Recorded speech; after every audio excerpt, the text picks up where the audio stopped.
जो लोग भी आगे बढ़ते हैं उनके विरोधी काफ़ी मात्रा में आगे आते हैं। जो आगे बढ़ने वाले होते हैं वे आगे बढ़ते जाते हैं। विरोधियों से आगे बढ़ने वाले लोग कभी भी हतोत्साहित नहीं होते हैं।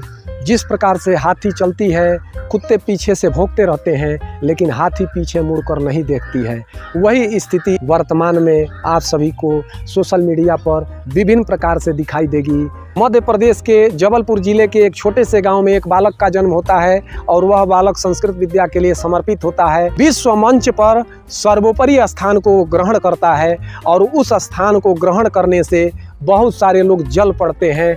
उस संत को नीचे गिराने के लिए विविध प्रकार के प्रयास करते हैं। वे संत कौन हैं? आप सभी ने थंबनेल में देखा ही होगा। वे संत हैं परम पूज्य अनिरुद्धाचार्य जी महाराज, और मैं व्यक्तिगत रूप से उनको जानता हूं कि वे बहुत ही मधुर हैं और बहुत ही शालीन हैं। वे किसी से विवाद नहीं करना चाहते हैं, विषाद नहीं करना चाहते हैं। ऊंचे पद को ग्रहण करने के पश्चात भी उनके भीतर थोड़ा सा भी आवेग और आवेश नहीं है। जब हम सभी पढ़ते थे वृंदावन में वर्ष 2009-10 में, उस समय अनिरुद्धाचार्य जी से मुलाकात हुई और उसी काल में डॉक्टर श्याम सुंदर पराशर जी कथा कहते थे, कृष्णचंद्र ठाकुर गुरु जी कथा कहा करते थे, उनकी कथाएं होती थीं और जो विद्वान वर्ग थे उनसे काफ़ी ईर्ष्या करते थे, जो अपने आप को व्याकरण का बहुत बड़ा ज्ञाता समझते थे। मैं व्याकरण और व्याकरणियों का विरोध नहीं कर रहा हूँ, जिसे यह अभिमान है कि मैं व्याकरण का बहुत बड़ा ज्ञाता हूँ, उनका तो मैं सदैव विरोध करूँगा।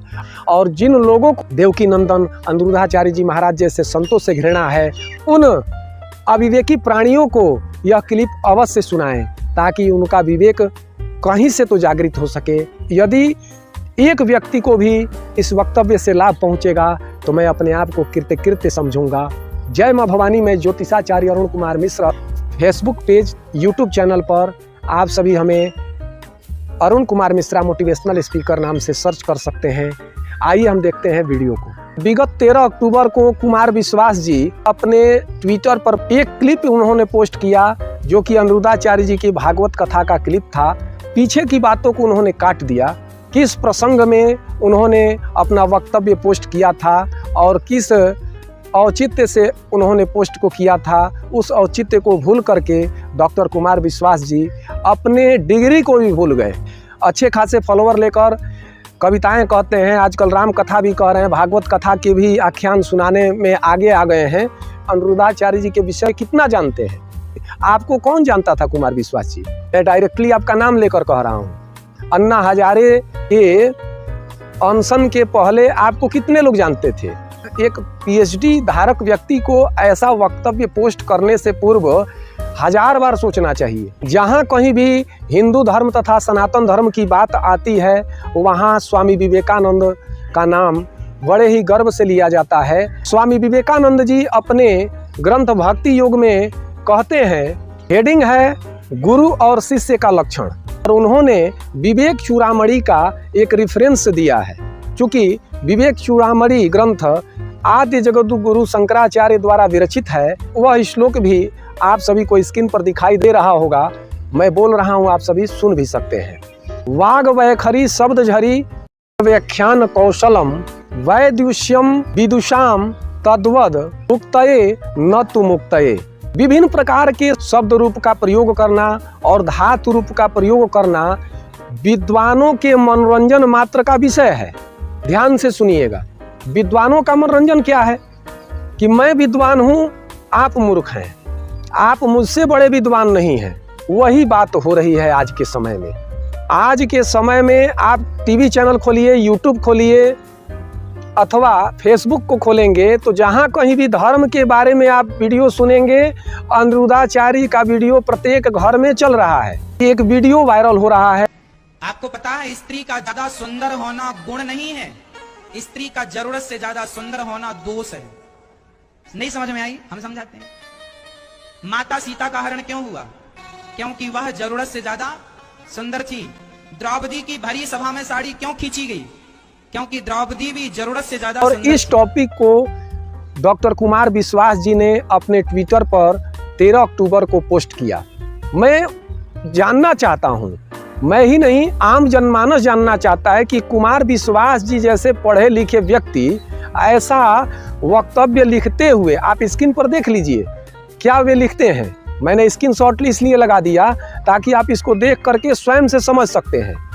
वे लिख रहे हैं, नारियों का अपमान कर रहे हैं अनिरुद्धाचार्य जी, उनके वीडियो क्लिप को लगा करके पोस्ट कर रहे हैं। इसमें दुशासन का कोई दोष नहीं है, याज्ञसेनी द्रौपदी का दोष है, रावण का दोष नहीं बता रहे हैं अनिरुद्धाचार्य जी। सीता को रूपवती होने के कारण हरण होना पड़ा। ब्रज के कुछ तथाकथित लोगों ने पुतला दहन भी किया।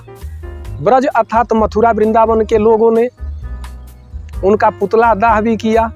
अखिल हिंदू महासभा की जिला अध्यक्षा छाया गौतम जी ने बहुत प्रकार से उनके लिए अभद्र भाषण भी दिए और उनके लिए FIR भी वृंदावन पुलिस चौकी में दी हूँ, ऐसा उन्होंने पोस्ट किया वीडियो के माध्यम से। और अनिरुद्धाचार्य जी ने रेफरेंस भी दिया अपनी सफाई में और ब्रजवासियों के सम्मुख जा करके उन्होंने माफ़ी भी मांगा। उसका कुछ लेट करके यूं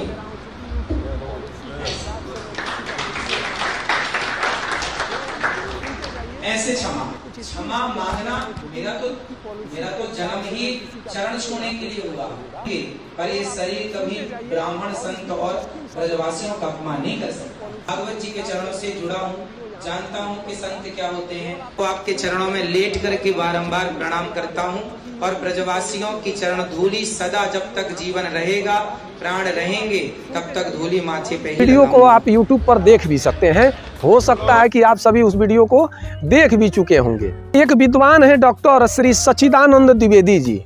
वे बहुत प्रकार के अभद्र भाषण भी दिए कि वह मूर्ख है, उसको कुछ नहीं आता है, वेशभूषा पर कमेंट किया।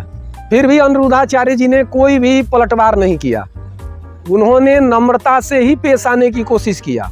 कुछ दिन पहले हम सभी के गुरुदेव हैं, व्याकरण तथा साहित्य विषय के बहुत ही प्रकांड विद्वान माने जाते हैं और भागवत पर उनकी काफ़ी पकड़ भी है। राधा शब्द को लेकर के अनिरुद्धाचार्य जी को काफ़ी डांट फटकार भी लगाया था। उसका थोड़ा सा वीडियो का क्लिप मैं आप सभी के समक्ष पोस्ट कर दे रहा हूं, आप इसे ध्यान से देखिए। विश्वनाथ चक्रवर्ती बता दे, अनुचार प्रकाश का बता दे, चूड़िकाकार बता दे, और छोड़िए उन बातों को। आपके गुरु जी के पिताजी ने भी टीका लिखी है, उसी पुस्तक को भी मंगाया जाए। अगर उसमें राधा शब्द हो, मैं मुंह नहीं दिखाऊंगा। भागवत जी के 8वें स्कंद के 10वें अध्याय में श्लोक नंबर 40 है, उद्यता युद्ध दौर दंडई राधावंतो भटान मृधे। ये गुरु जी हैं डॉक्टर श्री राम कृपाल त्रिपाठी गुरु जी। इनको त्रिपाठी गुरु जी ही हम सभी कहते हैं। बहुत प्रकार से डांट फटकार लगाया, अनिरुद्धाचार्य जी ने एक बार भी पलटवार नहीं किया। विवाद का मूल विषय क्या था, ध्यान दीजिएगा। करीब 1 वर्ष पहले अनिरुद्धाचार्य जी अपने भागवत कथा में अति सर्वत्र वर्जयत शब्द की व्याख्या किया था। अति रूपेण वै सीता अति गर्वेण रावणः अति दानात् बलिर्बद्धो अति सर्वत्र वर्जयेत। और अनिरुद्धाचार्य जी महाराज जो श्लोक कहे हैं कि अति रूपेण वै सीता, अत्यंत रूपवती होने के कारण सीता का हरण हुआ। अति गर्वेण रावणः, अत्यंत घमंडी होने के कारण रावण की मृत्यु हुई। अति दानात् बलिर्बद्धो, अत्यंत दानी होने के कारण कामना अवतार के समय बलि को बंधन में बंधना पड़ा। अति सर्वत्र वर्जयेत, चाणक्य नीति के 3 अध्याय का 12वां श्लोक है। अब अनिरुद्धाचार्य जी ने कथा में उसको सजाकर कह दिया। इस बात से आप सभी इतना खफा हो गए। यदि खफा होना है, नाराजगी आपको है, आचार्य चाणक्य द्वारा विरचित ग्रंथ का बहिष्कार कर दीजिए। अनिरुद्धाचार्य जी महाराज का बहिष्कार करके आप सभी क्या पाएंगे? क्या आप उनका बहिष्कार करेंगे तो उनके फॉलोअरों की संख्या घटेगी? कदापि नहीं। अखिल हिंदू महासभा की जिला अध्यक्षा छाया गौतम जी जो बार बार वक्तव्य दे रही हैं, अपने स्पीच में बोल रही हैं कि मैं हिंदू महासभा की अध्यक्ष हूं, उनको थोड़ा सा व्याकरण पढ़ लेना चाहिए। अध्यक्ष नहीं होता है, स्त्रीलिंग में अध्यक्षा शब्द होता है। पहले अपने नाम को शुद्ध बोलना सीखिए, फिर किसी पर अंगुली उठाने की कोशिश कीजिए। आचार्य चाणक्य अपने चाणक्य नीति ग्रंथ के 10वें अध्याय के 9वें श्लोक में कह रहे हैं कि यस्य नास्ति स्वयं प्रज्ञा शास्त्रम तस्य करोति किम लोचनाभ्याम विहीनस्य दर्पणम किम करिष्यति। जिसके पास स्वयं का विवेक नहीं रहे उसका शास्त्र कुछ नहीं कर सकता है। किस प्रकार? तो जिस प्रकार से अंधे व्यक्ति के पास आप शीशा लेकर जाइएगा, दर्पण दिखाइएगा और कहिएगा कि देखो अपना चेहरा, तो वह अंधा कैसे जानेगा? वही स्थिति इस समय के तथा कथित विद्वानों की है। और आपको मैं बताना चाहूँगा, हमसे उम्र में तो छोटे हैं अनिरुद्धाचार्य जी, लेकिन कर्म की दृष्टि से वे वयोवृद्ध हैं, क्योंकि वृद्धों की जो श्रेणी कही गई है वह ज्ञान से कही गई है। और अनिरुद्धाचार्य जी से बड़ा विद्वान हमारे दृष्टि में कोई नहीं है, क्योंकि विद्वान वही होता है जो दूसरे किसी मूर्ख का भी सम्मान करे। अनिरुद्धाचार्य जी माफ़ी मांग रहे हैं, तो आप सभी यह न समझिए कि वे अज्ञानी हैं। अज्ञानी तो आप सभी हैं। अगर आपके पास वास्तविक ज्ञान था तो उस दिन कहाँ सोए थे? डॉक्टर कुमार विश्वास जी, मैं आपसे भी कहना चाहता हूँ, उस दिन आप कहाँ सोए थे? इस पार्टी के आप नेता रह चुके हैं, उस पार्टी के तरफ से हिंदू धर्म के लोगों का धर्मांतरण कराया गया। 1-2 की संख्या में नहीं, करीब 10,000 की संख्या में उस दिन आप सोए थे।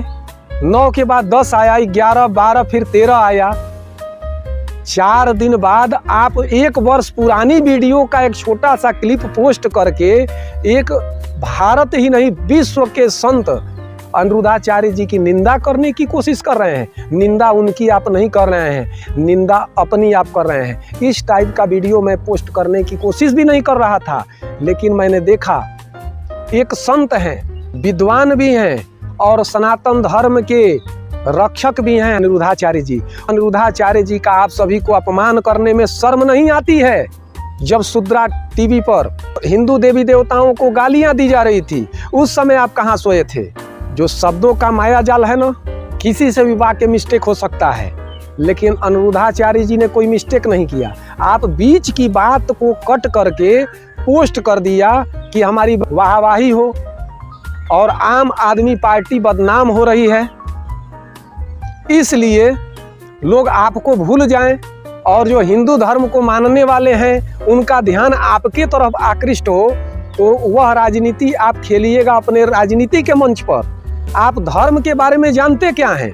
आप राम कथा कह रहे हैं, भागवत कथा कहते हैं, अच्छी बात है, कहिए, लेकिन आपके पास संस्कृत विषय का 0 भी नॉलेज नहीं है।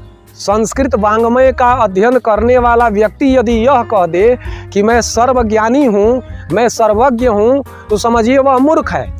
आप हिंदी भाषा के ज्ञाता हैं, कवि हैं, कविता कहते हैं, अच्छी बात है, कविता कहिए, कहानी कहिए, लोगों को हंसाइए।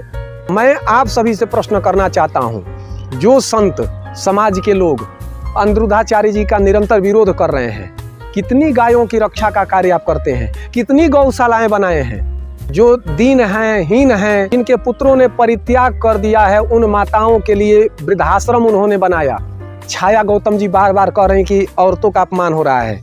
उस समय कहाँ सोई रहती है जब लव जिहाद होता है? कितनी लड़कियों की आप रक्षा करती हैं? वृंदावन में जो विद्यार्थी पढ़ने जाते हैं, चाहे काशी में पढ़ने जाएं, हरिद्वार पढ़ने जाएं, संस्कृत के विद्यार्थियों के साथ जो कृत्य किए जाते हैं, उनको खाना बनाने के लिए कहा जाता है, बर्तन धोने के लिए कहा जाता है, झाड़ू पोछा करवाया जाता है और 2 वक्त की रोटी देते हैं, ठहरने के लिए एक छोटा सा जगह दे देते हैं, और उस जगह में वैसे रहते हैं जैसे भेड़ बकरियां हमारे यहाँ गांव में लोग रखते हैं। उस प्रकार से रह करके एक विद्यार्थी विश्व को अपना ज्ञान दे रहे हैं, तो उन तथाकथित विद्वानों को तो कष्ट होगा ही, क्लेश होगा ही, जिन्होंने उनका शोषण किया, जिन्होंने उनका दोहन किया। सुबह की रोटी शाम को, शाम की रोटी सुबह को आप खिलाते हैं, अपने घर का पूरा काम कराते हैं। मैं अरुण कुमार मिश्र अपना नाम उल्लेख करते हुए आपसे कह रहा हूँ, आपसे अर्थात आप सभी विद्वानों से, आप सभी एक संत का जो अपमान कर रहे हैं, उस संत ने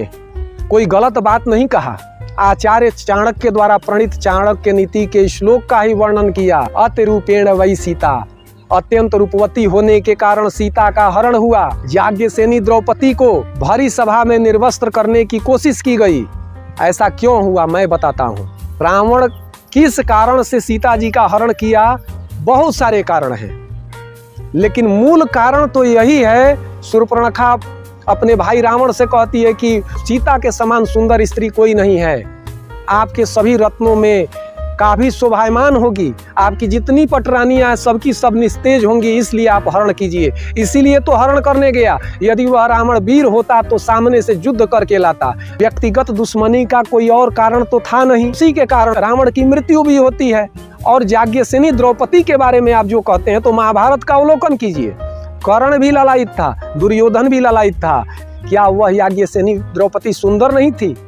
यदि सुंदर नहीं होती तो उनके लिए स्वयंवर क्यों होता? यज्ञ कुंड के द्वारा ही जिसकी उत्पत्ति हो रही है, उस सम्राट द्रुपद के घर में जिसका जन्म हुआ है, जिसके भाई धृष्टद्युम्न है, उसकी बहन ऐसी वैसी तो होगी नहीं। वह अयोनिजा है, उनका जन्म योनि से नहीं हुआ है। सीता का जन्म योनि से नहीं हुआ है। छाया गौतम जी, आप थोड़ा समझिए। कोई बंदा बोले कि आपका कान कौआ लेकर चला गया, आप कान पर ध्यान नहीं देंगे, कौआ के पीछे दौड़ना शुरू कर देंगे।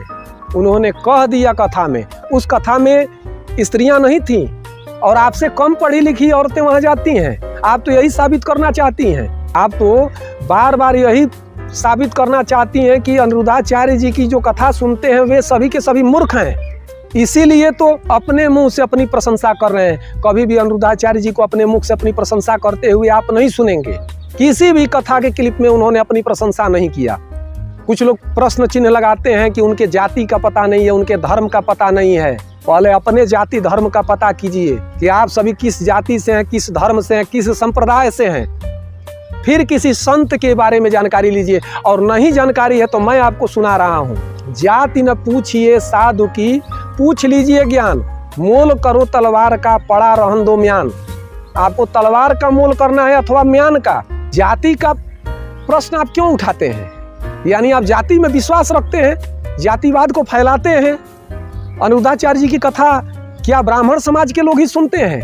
क्षत्रिय और वैश्य ही सुनते हैं, अन्य लोग नहीं सुनते हैं। सभी लोग सुनते हैं और बड़े बड़े विद्वान भी सुनते हैं। लेकिन जो जलने वाले लोग हैं वे उनसे जलते हैं कि मेरी कथा नहीं हो रही है, उनकी कथा क्यों हो रही है। जलते रहिए, आपके जलने से उनकी कथा पर कोई प्रभाव नहीं होगा। आचार्य चाणक्य ने अपने नीति ग्रंथ में अनेक प्रकार से स्त्रियों के विषय में वक्तव्य दिए हैं। यदि आपको बुरा लग रहा है तो उसमें अनिरुद्धाचार्य जी की क्या गलती है? चाणक्य नीति ग्रंथ के 7वें अध्याय का 10वां श्लोक, ऋण कर्ता पिता शत्रु माता व्यभिचारिणी, भार्या रूपवती शत्रु पुत्र शत्रु अपंडितः। प्रथम अध्याय के 17वें श्लोक में आचार्य चाणक्य कह रहे हैं, स्त्रीणाम द्विगुण बुद्धि हितासाम चतुर्गुणा साहसम षड्गुणम चैव। अर्थात स्त्रियों में पुरुषों की अपेक्षा दुगुना आहार होता है, चतुर्गुणित बुद्धि होती है, 6 गुना साहस होता है और काम वासना 8 गुणित होती है। अगर यह वक्तव्य मैं ही दे रहा हूं और इस क्लिप को आप कट करके कहिए कि ज्योतिषाचार्य अरुण कुमार मिश्र ने ऐसा स्पीच दिया तो इसमें मेरी गलती क्या है? उसी प्रकार से अनिरुद्धाचार्य जी ने किया और इस वक्तव्य को अपने YouTube चैनल तथा Facebook पर पोस्ट कर रहा हूं। अरुण कुमार मिश्रा मोटिवेशनल स्पीकर नाम से हमारा YouTube चैनल भी है और अरुण कुमार मिश्रा मोटिवेशनल स्पीकर नाम से Facebook पेज भी है। आप दोनों पर जा करके हमारे और भी वीडियो देख लीजिएगा। मैं जो कोई भी वीडियो पोस्ट करता हूं तर्कयुक्त तथा तथ्यपूर्ण पोस्ट करता हूं ताकि आम जनमानस सत्य से अवगत हो सके। दर्शक बंधुओं से मैं आग्रह करना चाहता हूं, जो लोग अनिरुद्धाचार्य जी का विरोध कर रहे हैं उन सभी को यह वीडियो अवश्य दिखाएं। हमसे कोई प्रश्न होगा तो आप कमेंट में लिखें। आपके प्रश्नों का उत्तर देने की मैं निरंतर कोशिश करूंगा। आशा करता हूं कि आपको यह जानकारी पसंद आई होगी। यदि जानकारी पसंद आई हो तो अपने संपर्क में साझा अवश्य करें। चैनल को अभी तक आपने सब्सक्राइब नहीं किया तो सब्सक्राइब करें, बेल बटन बजाना न भूलें। जय मां भवानी।